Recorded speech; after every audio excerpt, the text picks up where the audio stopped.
Recebemos com alegria aqui no estúdio Jorge Gerdau, empresário super conhecido e agora autor de livro também, seu Jorge Gerdau. Bem-vindo, bom dia. Bom dia, que prazer estar com vocês aqui. Bom, a capa, Rosane, já me chamou a atenção porque ele segura uma prancha de surf. Pois é. Eu sabe que eu falei antes do programa começar, dei o spoiler aqui de quem a gente ouviria, né? E tu falaste, Anderson, surfista, Jorge Gerdau, surfista, as pessoas conhecem como o grande empresário que ele é. Mas já em seguida apareceram nossos ouvintes aqui, eu cuido com muito carinho dos ouvintes, e aí tem um ouvinte dizendo aqui, deixa eu ver o nome dele, o Gilson, Jorge Gerdau, pioneiro do surf no Rio Grande do Sul, Torres, 1970. Vamos começar por aí. Que história, o que o surf lhe ensinou? O surf é uma coisa importante na nossa família, né? Tô com meus irmãos a origem do surf é interessante. Nós fomos pioneiros porque nós estávamos construindo uma usina no Rio de Janeiro, né? E a Cozigua. E com isso eu comecei a frequentar, foi uma empresa estatal que nós compramos, foi muito complexo o negócio, sabe?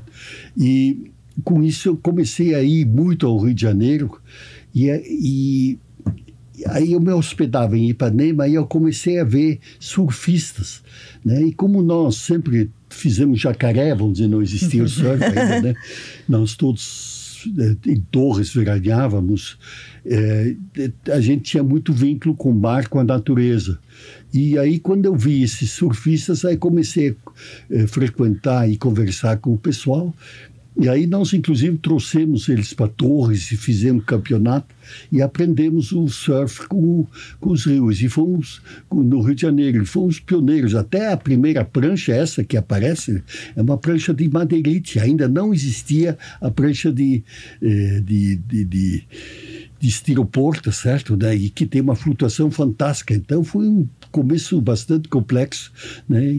O senhor arrisca ainda umas ondas? Não chega.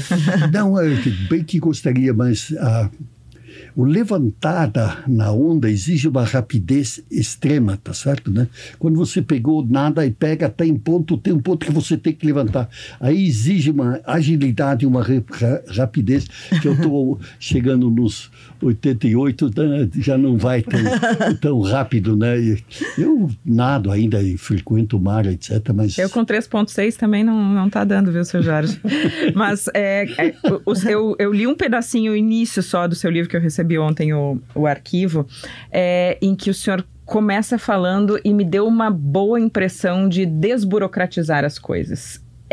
Esse é um dos legados que o senhor deixa, assim, de tornar as coisas mais simples, desde a comunicação até os processos, na sua empresa e na sua vida? Eu diria que talvez é o tema principal da minha vida, né, de ter trabalhado em tecnologias de gestão, tá certo? E esse capítulo é importante na nossa vida da Gerdau, foi que o professor Falconi, na data de 80, tá certo? Em 1980, Falconi tomou contatos com o Japão, que tinha TQC, Total Quality Control, tá certo? Essa tecnologia de gestão, que no fundo é uma visão de simplificação processual, analisa todos os processos que tem, né, e procura racionalizá-los. Nós, pela Gerdau, nós acompanhamos o Falconi nessas primeiras viagens, tá certo? E formamos uma equipe interna na Gerdau, chefiada pelo engenheiro Schiffer, né, de desenvolver essa tecnologia. E nós construímos toda a Gerdau em cima desse conceito de simplificação absoluta de processo. Então, eu montei aqui no Rio Grande do Sul a qualidade total, né? Nós chegamos a ter 5.000 associados nessa cultura aqui no Rio Grande do Sul. E lá pelo ano 2000, eu entrei na estrutura nacional, né, da qualidade total, né, que tinha núcleos do governo federal e que estavam apoiando esse trabalho e suspenderam praticamente. Com as mudanças de governo, essas coisas param. Aí nós, com um grupo de empresários, assumimos a gestão e criamos o MBC, né? Movimento Brasil Competitivo. Então, eu tenho dedicado a minha vida, vamos dizer, de uma forma intensa em tentativas de ajuda de melhoria de tecnologias de gestão, né? E fizemos trabalhos enormes, vamos dizer, um dos maiores foi do Judiciário de São Paulo, né? No momento nós estamos fazendo um trabalho do MBC de total reformulação e modernização da gestão do Estado de Pernambuco, né? Nós já tínhamos feito uma vez isso. Então, na realidade, aqui no Rio Grande do Sul já fizemos vários trabalhos também, mas eu tenho dedicado a minha vida hoje, pós-atuação executiva na Gerdau, praticamente totalmente a essa atividade de tecnologias de gestão, com projetos nacionais enormes, né? O senhor não parou, o senhor continua nativa. Eu continuo de uma forma diferente. De uma forma mais ampla desse campo, essencialmente social e tecnologias de gestão. Eu tenho uma frase assim que, dentro dos meus propósitos de vida, eu trabalho muito para não ter tempo de envelhecer, sabe? Tá certo. Então, eu realmente tenho uma vida dedicada. Tem dias que eu trabalho o dia inteiro e noite adentro, vamos dizer. Então, esse projeto do MBC é um projeto, agora tem 20 e poucos anos, né? É um projeto gigantesco, né? Pegamos o Judiciário de São Paulo, né? Nós conseguimos fazer com o apoio de consultorias com dinheiro privado, né? Então, com um consultor escolhido em parceria com dinheiro privado, e aí nós tentamos ajudar na melhoria de gestão. Bom, o seu livro traz muitos aprendizados, né? Claro, o senhor tem uma vida muito rica, mas tem um ponto que é super importante, que é o da educação. O senhor sempre, desde que eu lhe conheço, e lá se vão muitos e muitos anos, o senhor fala sempre na importância da educação. E hoje esse é um dos gargalos, né, de todos os países, como é o caso do Brasil. É o nosso maior. Pois é o nosso maior. Como é que a gente sai dessa, doutor? Usando tecnologias de gestão, e esse é o tema complicado na parte de educação, né? Eu estou trabalhando intensamente com Túlio Milman aqui no Rio Grande do Sul, e essa tecnologia está hoje, eu estou trabalhando intensamente aqui na Prefeitura de Porto Alegre, e esse trabalho vai avançando tecnologicamente, mas a tecnologia é uma peça-chave, mas o que é decisivo é a estrutura de governança, né? E essa estrutura de governança, na estrutura de educação, no meu entender, é um tema caótico. Vamos tomar um exemplo só. Nós temos aí 50 mil professores e tem 100 mil aposentados. É impossível. E esses aposentados continuam tendo todos os aumentos de remuneração que continuam existindo, o que é necessário, tá certo? Então, na realidade, as correções, isso nos leva, vamos dizer, de ter uma estrutura em que o custo da estrutura de educação é elevadíssima e é absolutamente ineficiente, porque o normal, tendo 50 mil na ativa, seria ter 25 mil de aposentados. Tá certo? E eu digo, qualquer trabalho de profissional é mais pesado que o trabalho de educação, né? Mas o poder político conseguiram essas conquistas absolutamente artificiais. Então, no setor de educação, do Rio Grande do Sul e Porto Alegre é mais grave, né? Porto Alegre, propriamente a cidade, o tema é mais grave. Eu tenho tentado ajudar. Tecnologicamente nós fizemos avanços importantes, mas na realidade o problema passa por uma revolução gerencial administrativa que tem que acontecer, né? Então, num estado pobre, a estrutura falta, não pode ter 100 mil aposentados para 50 mil trabalhando, tá certo? Então, consequentemente... Mas não há o que, quer dizer, não tem o que se possa fazer em relação ao passado. Em relação ao futuro, é que nós estamos questionando... Certo, mas a própria evolução dessas estruturas de direito de aposentadorias privilegiadas melhorou muito, tá? Mas ainda não está equacionado. Então, e o processo de educação todo, né, na legislação deve entrar em patamares de visão gerencial como qualquer outra atividade. Se nós não conseguirmos politicamente essa evolução de gerencial sobre o tema, né, e tem que ser recapacitação, professor, tem que ter prêmios de produtividade e eficiência, o mundo todo se move nesse sentido, tá certo? Então a profissão tem que ser valorizada, mas na base de meritocracia. Premia, paga bem, mas tem que ter produtividade e eficiência como qualquer atividade no mundo. Então, o tema mais importante para o desenvolvimento para isso, no meu entender, é a educação. Tem estados que já conseguiram evoluir, fizeram remunerações variáveis no Ceará, coisa assim. Quer dizer, tem que se usar as tecnologias normais que o mundo nos ensina, tá certo? E aplicá-los na educação. Isso é um processo político complexo e se nós não fizermos, não vamos. Se a gente ainda olha o aspecto da evolução tecnológica hoje dos temas, nós aqui na nossa estrutura ainda estamos discutindo a alfabetização, tá certo? Enquanto o mundo já está entrando em outros patamares. Quer dizer, é um desafio, no meu entender, tem 2 temas importantes: educação e índice de investimento e capitalização, tá certo? Quando foi que o senhor se entendeu como líder, como uma figura de liderança aqui no Rio Grande do Sul? É claro que o senhor tem a sua trajetória como empresário, mas nem todo empresário toma uma posição como a sua. É interessante, mas nós 4 irmãos, né, da Gerdau e mais 2 profissionais executivos, Pedro e Petri, né, fomos na estrutura executiva da Gerdau, tá certo? E eu assumi, vamos dizer, da divisão dos trabalhos, né, dos 4 irmãos, eu assumi a parte de estratégica do grupo, né, a parte de recursos humanos e das relações institucionais. E com esse trabalho das relações institucionais, eu comecei a entrar muito em projetos sociais. Mas por cultura familiar, tá certo, né? É muito interessante, nosso bisavô, né, João Gerdau, ele começou a vida em Agudo, próximo a Santa Maria, tá? E o telhado da igreja evangélica luterana alemã, tá certo, né? E foi ele que patrocinou isso em 1870, tá certo, né? Então, a cultura da família Gerdau, né, norte-europeia, e a cultura do meu pai também norte-europeia, né, tem uma consciência social extremamente elevada e se incorporou um pouco na filosofia da empresa, né, e da família, e eu fui envolvido nesse tema dessa forma. Então, gradativamente fui crescendo.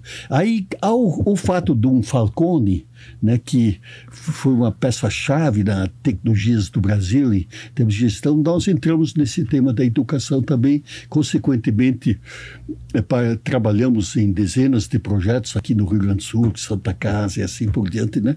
Então, eu pessoalmente, vamos dizer, até eu diria que o livro é muito fruto dessa consciência de que o empresariado tem que, não o empresariado, de forma, o cidadão, né, que tem condições deve participar mais intensamente no processo de desenvolvimento social e econômico. O livro conta da sua vida, mas fala dessa trajetória também, né? É um livro para conhecer a sua história, mas para conhecer também o que lhe norteou nesse tempo. Eu diria que o livro, o propósito do livro é muito mais demonstrar os caminhos fora da Gerdau. Nós temos livros históricos da Gerdau, tá? Quando fez 100 anos, 120 anos, etc. Então eu falo um pouco da Gerdau, porque isso realmente eu sou fruto cultural da Gerdau, mas no livro me preocupo muito mais em termos globais, de temas que trabalhei socialmente e politicamente, tá certo? Né? E vamos dizer, um dos pontos assim que orientam o trabalho todo do livro é no aspecto de visão cultural da responsabilidade social. Inclusive, na parte final do livro, eu encerro ele falando como eu não estava satisfeito no livro assim, com os projetos que eu trabalhei, de mostrar plenamente minha visão cultural, social, né? Nós fechamos o livro falando em 23 palavras que definem o meu comportamento. A arte é uma dessas 23 palavras, porque o senhor tem historicamente uma ligação com a arte, com a Bienal do Mercosul, com o Iberê Camargo, né? o Museu Iberê. E aí eu tenho uma curiosidade, que é, quando o museu foi concebido, a ideia da viúva do Iberê era que ele fosse um projeto do Oscar Niemeyer. Sim. E acabou não sendo. Por que foi isso? O senhor conhece essa história melhor do que ninguém, certamente. Eu sou até pode ser dito assim como um culpado disso, o responsável, né? Mas nessa discussão com a Dona Maria, quando nós analisamos o problema, como naturalmente surgiu o nome do Niemeyer, tá certo? Mas aí eu visitei o Museu do Niemeyer no Rio de Janeiro, né? E não no Rio, mas em Niterói. Em Niterói. E aí, pegando em Niterói, o acervo todo está destruído. Então, o Niemeyer fez um projeto arquitetônico maravilhoso, tá certo, né? Mas a coisa principal é a gestão e a preservação do ativo. Foi destruído. Então, isso é um pouco... É uma visão um pouco crítica, né? Se é que dá para criticar Niemeyer, mas... se nós tomarmos Brasília, também aconteceu, de certo modo, esse fenômeno, né? Ele fez todo envidraçado e depois eles tiveram que complementar Brasília, botando aquelas cortinas por fora em todos os prédios, tá certo, né? Então, eu acho que esteticamente não tem nada melhor no mundo, talvez, do que o Niemeyer, tá certo? Mas eu, preocupado com esse acervo fantástico que... a Dona Maria tinha um acervo de toda a vida que vamos dizer, de quadros que foram ficando nesse patrimônio. E, consequentemente, eu tendo conhecimento disso, ainda tinha a parte da filha que nós adquirimos lá, eu tinha a preocupação da preservação desse patrimônio. Isso levou a analisar internacionalmente arquitetos, e aí nós caímos com o arquiteto Cisa, que o custo dele era razoável, e eu visitei os museus que ele fez na Europa e em Portugal, né? E aí tivemos uma sorte enorme com a escolha do Cisa, né? E que se dedicou de corpo e alma nesse projeto, e que foi, inclusive, depois vencedor de prêmios internacionais, né? Que esse projeto conseguiu. E o Cisa vinha pessoalmente passar 10, 15 dias aqui acompanhando os detalhes, até os parafusos, coisas assim, ele participou. Então nós tivemos uma sorte, vamos dizer, com esse arquiteto Cisa, que fez um projeto maravilhoso, reconhecido mundialmente, né? E foi possível realizar isso. Mas foi essa decisão de preservação do ativo e desse patrimônio fantástico, né? Que foi preservado. O senhor falou em 23 palavras. Se tiver que escolher 3, as 3 palavras da sua vida, quais são? Bom, eu no livro, de certo modo, 2 delas eu coloquei, né? Que a primeira coisa é respeito, né? Isso vem muito forte da cultura do meu pai, assim. Meu pai tratava o porteiro com o mesmo respeito como o principal engenheiro, tá certo? Isso é uma coisa que no Rio Grande do Sul funciona, vamos dizer, né? Por causa que o fazendeiro, quando saía no campo, com essa convivência social. E a palavra final, eu uso a palavra amor, tá certo, né? E até a definição dessas palavras que eu escolhi, eu sempre tenho 4 ou 10 linhas tentando explicar o pensamento, né? E eu acho que nada se faz de grandioso se não houver amor com o projeto, com o trabalho, com o envolvimento, tá certo? Então essas 2 palavras é chave. Mas agora no carro, conversando com o Túlio, eu tenho uma palavra importante ainda, que talvez seja uma terceira palavra, que talvez é tão importante como essas 2, né, que é a palavra diálogo, tá certo? Eu acho que o tema diálogo é o único modo de resolver os problemas, né? Sejam pessoais, empresariais ou políticos nacionais, né? Vamos dizer, como é que nós vamos sair desse conflito hoje com a Rússia, com a Ucrânia, coisa desse tipo? Tem que achar caminhos de diálogo, tá certo? Então No Brasil falta diálogo? Falta totalmente diálogo. A gente está num momento de polarização maior do que nunca, né? Isso, maior do que nunca é difícil dizer, já passou por muita confusão ali no Brasil. Mas eu diria que no meu entender, se eu analiso o processo político brasileiro, né, a omissão da não participação de tecnologias de gestão empresariais no processo político é absoluto. O empresariado do mundo inteiro, de certo modo, tem uma participação estrutural política importante. No meu entender, a participação do setor empresarial na macro gestão, na macro definições de melhoria de tecnologias de gestão praticamente omisso, tá certo? Isso são fatores de risco de corrupção e não que levam a esse afastamento, mas eu diria que esse talvez é o maior tema de omissão. Eu queria ouvir o senhor sobre o futuro.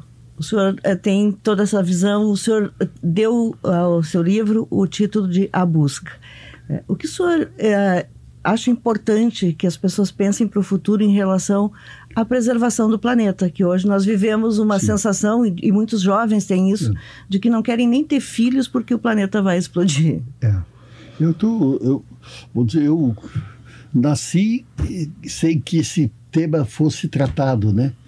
E na década de 92 foi realizado no Rio de Janeiro aquele primeiro congresso. Eco 92. Perfeito. Ali eu recebi um impacto importante e surgiu uma palavra que eu também não usava, que é a palavra sustentabilidade, tá certo? E dentro dessa palavra, que historicamente foi então desenvolvida para o problema ambiental, tá certo, né? Nós culturalmente já sempre tivemos isso na empresa, mas eu tenho como, vamos dizer, a sustentabilidade ela passa pelo balanceamento do fator econômico, o fator social e o fator ambiental. E esse setor ambiental, historicamente, sempre foi, praticamente não existia no debate, né? Hoje, eu diria que nós ainda estamos atrasados na maturação global da importância do tema ambiental. Mas eu tenho, vamos dizer, essa palavra sustentabilidade, que se compõe desses três fatores, né? E dentro disso, vamos dizer, o ambiental ainda está em atraso de uma forma cultural global ou até gerencial, né? Mas é o tema mais importante de conseguir equilíbrio. Nós hoje no Brasil, vamos dizer, esse conceito de sustentabilidade não está ajustado, principalmente na parte econômica, né? Que esse fator que eu falei, educação, segundo de poupança e investimento, nós estamos praticamente estagnados na renda per capita, tá? O país cresce 2,5%, mas a população há 20 anos que estão entrando, 15 anos estão entrando no mercado, é muito maior do que 2,5%. Então, não desenvolvimento da estrutura de poupança e investimento é o maior fator de atraso hoje no país, tá certo? Se nós tomarmos um exemplo extremo bom, a Índia, ele tem um índice de poupança de 26%, 28%, e cresce 6, 7% ao ano dos últimos 10 ou mais anos, tá? Então, na realidade, esses dois fatores, educação e poupança e investimento, nós trabalhamos com um número ao redor de 15, 17%, consequentemente, vamos dizer, você toma a renda per capita no Brasil, nós estamos estagnados há 20 ou mais anos, tá certo? No número de $9.500 a $10.500 por aí, vai flutuando, enquanto outros países que nem a Índia, que é um extremo extremamente interessante e tem uma renda per capita baixíssima de $2.500 ou $2.600, então nós estamos hoje absolutamente atrasados nesse sistema e temos que romper esses dois pontos básicos que são os mais importantes para que nós possamos entrar novamente no ritmo de crescimento econômico real per capita. Do alto dos seus 88 anos, para encerrar aqui a nossa conversa, qual o conselho que o senhor dá para quem está nos ouvindo, um conselho de vida? Eu diria que, principalmente aos jovens, estude e se capacite, porque a evolução tecnológica no mundo é extremamente rápida, tá certo? E hoje, vamos dizer, nós ainda na estrutura de educação estamos trabalhando marginalmente e não nos conseguindo ajustar à evolução maior. Então, a maior preocupação, orientação é te estuda, te capacita, porque espaço, capacitação e trabalho existe, tá certo? Mas te prepara e não para de estudar. Onde encontrar seu livro, o serviço, convite que o senhor faz para os nossos ouvintes?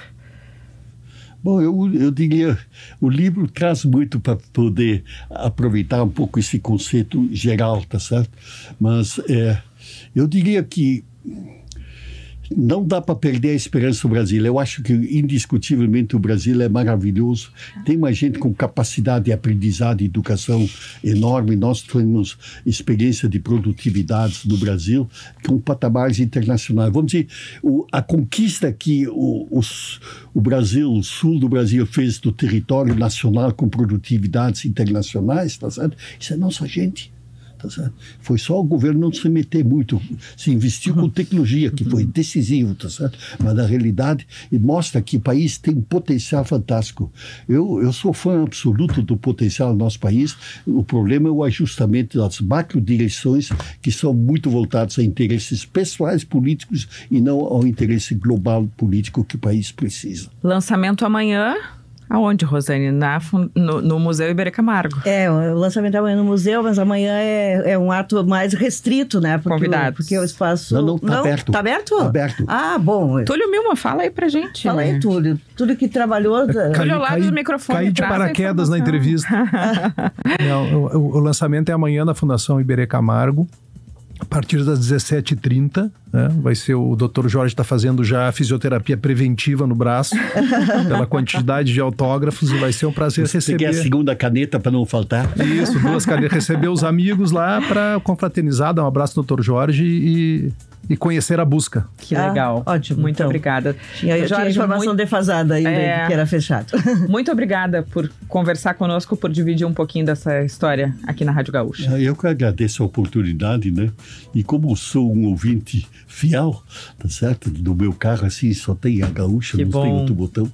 Né? Então, eu acompanho vocês bastante, né? E acho que vocês fazem um trabalho maravilhoso.